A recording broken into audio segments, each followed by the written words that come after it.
get the ball rolling by asking, okay, Andrea, nakarinig tayo kay Val about her personal financial journey. Can you give us a gist of what is yours naman? Sige, bale, good morning po everyone. Maraming salamat Miss Len for inviting me this morning. No, it's a great opportunity to use then my advocacy in financial planning and financial literacy na share ko sa inyo. So, first of all, na-mention ni Miss Len, I'm a registered nurse by profession. But before, while studying kasi, I got pregnant pretty early. So I was a mom. I was a young mom at age 20 years old. So that's actually one of the things na nakapagpa-realize din sa akin na yan, ang financial journey ko na hindi pala pwedeng ang ipakain ko sa anak ko love lang and care. So I really need to make sure, di ba? As parents po, I really need to make sure that yung future ng aking anak as a single parent would be a bright one. No, yung kung ano yung dream ko for my son. So that's actually pretty much it. I joined Sun Life 2013 and it was a very challenging journey. It's an adventure pero I must say po na masayang-masaya akong nandito ako just like Miss Val. Na this is where my heart belongs. Na my heart is yellow. Thank you so much, Val. If you can request one more mic, please, para mas madali. Okay, so I think next question ko, maybe either Val or Andrea can answer. Kasi nakikita pa rin natin that a lot of Filipinos are really uncomfortable about talking to an advisor or getting an insurance product. Ano yung mga nanonotice ninyo na usual reasons why they are afraid, like Val, you were talking about earlier, why they are afraid to talk to an advisor and get a product to secure themselves? Well, sa tingin ko lang, no, it has something to do with kung paano tayo lumaki. We don't have the same mindset when it comes to finances as other countries. Medyo mas conservative tayo. In fact, finances is something na hindi tayo comfortable i-share. Kahit nga sa magulang natin, di ba? Share niyo ba yung sweldo niyo sa magulang niyo? Siyempre hindi, di ba? Parang medyo it's something very personal. No? It's something very personal. And that is something that we've been trying to do in this company. No? Based on my experience, especially when I talk to friends, we just have to correct the mindset na it's hard, it's mahirap, nakakalungkot mag-financial planning. Kasi ang nakakabit po na emosyon pag nagpa-financial planning is sakripisyo. Pero sa totoo lang po, ang financial planning can be an enjoyable journey for them. And it allows them to be happier for a longer time. Not to be happy today and then sad tomorrow kasi wala ng pera. No? So if we put things in the right perspective and if we explain to them, hopefully that will help us change that how they see financial planning. What about you, Andrea? Sa mga clients? Yeah, for me naman po, it's the awareness na talagang nagiging minsan challenge din sa mga people. No? So as a financial advisor, I often get the yung nila is na hindi sila ready, na ay naku mahal yan, may mga ibang nagsasabi na ganyan. So it's more of po talaga what we do as a financial advisor and how we can help them achieve their financial security in our way, di ba? On a related note, Andrea, I'd like to ask, ano yung hardest part of becoming an advisor? We hear a lot of stories. Maraming nag-share na ng mga success stories dahil nakakuha ng bagong client or nakapagpa-claim, nakatulong sa client. Pero the harder parts, ano yun? Okay, so one of the things na ma-share ko po na talagang nahihirapan pa rin ako up to now is for letting the client know that the benefit is for them. That's the challenge eh. Kasi when you talk to them, okay, let's compute, this will be your needs, magka-financial needs analysis kami. Pero the challenge is that how can you let them understand that yung benefit na to po is not for me. I will not be your beneficiary. Actually, I am just doing my job na ang lalagay natin na beneficiary po dyan are your family.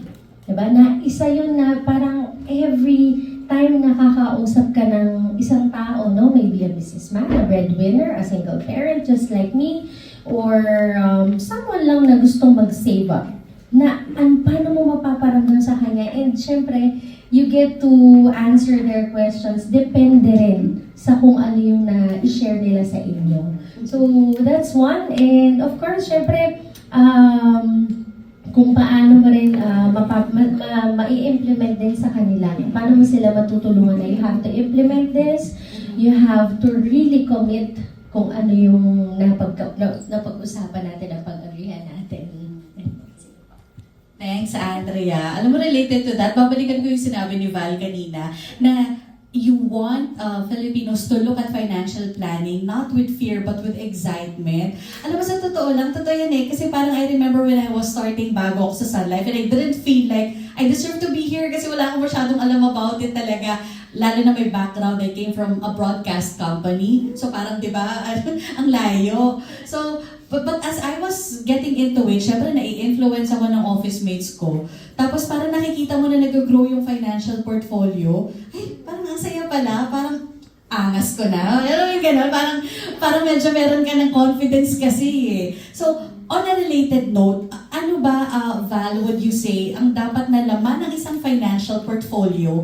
And related to that, si Ramil, who's joining us on Zoom, is asking, ano ba ang mas importante? Health insurance or life insurance? Sige. So, for the first question, ano ba dapat yung laman, no? So, they can actually refer to the financial planning pyramid I shared earlier. That first, you have to check the inflows and outflows of your cash. Pag ready na, kasi we don't want to force it. Because when you're forcing something tas hindi ka ready, mapuputol lang po yun. So, we want to make sure you're ready for it, financial-wise. And then what's more important, income or life? Life insurance or health insurance. If you were to ask me, hindi po which is more important because pareho po silang importante. Because if you think about it, we don't know what's going to happen to us. That's number one. So that's where the life insurance component will come in. And we don't know when we're going to get sick as well. So that's where the health insurance can come in. So, at the end of the day, no, since both are important, what's more relevant for me, no, ang mas maganda pong tingnan is, simulan mo kung ano yung kaya mo, based doon sa current finances mo. Kahit maliit yan, ang importante, meron. And then eventually along the way, you can start building on it. Because our goal here, it's not really for you to get one policy, because one policy cannot address everything. Our goal here is for you to have a portfolio that will answer all the needs that you will encounter as you move from one life stage to another. Alam mo, building up on that, no? Kasi parang, una sa lahat yun na, to stress what Val said, one policy is not enough. Another misconception would be that magagamit mo lang yung insurance if somebody passes away or if you get critically ill. But Andrea, maybe you can enlighten us, paano ba nakakatulong ang isang policy when it comes to all the other goals that you might have in life? Okay, so yeah, just to echo si Ma'am Len, that's one of the talagang common misconception when it comes to insurance. So na parang patay-patay lang siya. So that's actually the old insurance, no? There are a lot of things that you can do when you get a policy from life insurance kasi it can actually address your as simple as savings for a goal. So let's say you're a college graduate, diba? So you're a college graduate, you want to save up for something, you want to save up for to travel the world or save up for a car. So like what yung sinabi ni Ms. Val kanina earlier, no? Na it's you just have to address different life stages ng tao. So let's say you're a parent, you're a breadwinner, kailangan mong ma-secure ang education ng mga anak mo. So when we encounter, no, like kami yung lumalabas at nakikipag-usap sa mga kliyente, mga misconception na yan, that's the time talaga na kailangan mo silang i-engage and educate, of course, na hindi lang po para lang sa patay ang insurance. No, it can address a lot. There's so much more. We can actually do estate planning. No? Estate planning, retirement. If you're retiring na, then we want to make sure na when you retire, you're going to live the same standard of living or masustain mo ang lifestyle mo same nung nagtatrabaho ka in the time na mawalan ka na ng trabaho because you're retired. So that's it, ma'am. I'd like to throw the next question to Val. Okay, usually ang iniisip ng tao, financial planning is only for those who actually have money already. How would you answer that, Val? Actually, financial planning is really for everybody. Whether may pera ka na or wala pa, maganda mag-start ka na to explore financial planning, no? Just to share with you an experience of a friend of mine. Never got into financial planning kasi kulang yung sweldo niya for expenses. So, why do financial planning? Doesn't make sense to him. Pero, meron kasing, if I may share, no, meron tayong tool na tinatawag, we call it financial needs analysis. That's where we actually try to review or assess, no? Ano ba yung financial standing mo right now? Is it just a matter of cutting expenses? Or baka talagang hindi enough yung inflow, yung income? Because if that is the concern, then we have to explore ways as to how you can earn additional income. So for me, financial planning, it's literally for everyone. In fact, kahit nga bata, no, pwede mo nang turuan how to do financial planning when they start getting, money from their ninongs and hinangs, di ba? Para hindi na napupunta kay mami para. No, di ba? So as early as that, and believe me, pag na-expose na natin sila and they get to enter the real world, especially when they start earning their own income, the more ready they are to continue that journey. Thanks, Val. And moving on with that, Andrea, halimbawa, may lumapit sa'yo, like, somebody who has zero idea about insurance, but is willing to learn, paano mo siya tuturuan? Like, a very practical step that you can start with right now, paano mo siya bibigyan ng advice? Okay, so definitely ang first advice ko is that, syempre, thank you at nag-seek ka, di ba? Yeah, you have to seek the professional advice, no? There are other platforms. So social media is a very powerful tool na nakaka-help. But it's, actually, for me, it's a professional advice coming from a registered financial advisor that we have to really sit down. Kasi I will tailor fit a plan for you.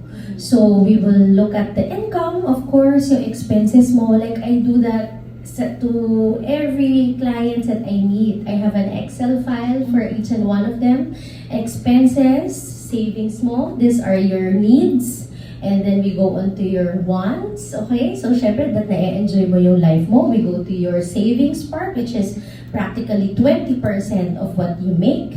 And then from that, dun ako nag-recommend, no, the usual 50-30-20% rule, that 50% should go to your needs, 30% should go to your wants, and 20% should go to your savings. And from there, if I think na I can recommend a plan, no, out from the savings, because we also want to build the emergency funds. Sabi sa inyo, marami talaga sa sanga ang financial planning, no? From there, I will recommend a budget, of course, na makakapag-commit siya. Kasi kahit naman gaano kaganda ang plano na ibigay mo sa isang tao, no? If yung commitment niya and yung desire niya to really start, mawawala rin tayo along the way. That's the commitment na kailangan yung goal ko makuha ko. It's aligned to my dreams na kaya ko sinisimulan ito is because someday, 10 years down the line, 15 years down the line, I will be here and I am prepared. Yun nga we really want to encourage Filipinos to talk to experts. Kasi we see some of them na mas naniniwala pa dun sa mga biglang nagme-messenger sa kanila na, may ino-offer na parang very scammy, di ba? It's okay to talk to somebody on Messenger, that's fine. Pero yung suriin mo din kung sino yung pinagkakatiwalaan mo because this is your future and your money that we're talking about. So if you're gonna talk to somebody about it, better go to the licensed advisor. So maybe just to give our digital media friends an idea, Val, maybe you could take us through, ano ba, paano nabubuo ang isang financial advisor? Paano sila nagka-apply, sinusuri, anong training they go through to achieve that level of expertise like we're seeing in Andrea? Okay, so syempre I can speak for Sun Life now because that's where I'm familiar with.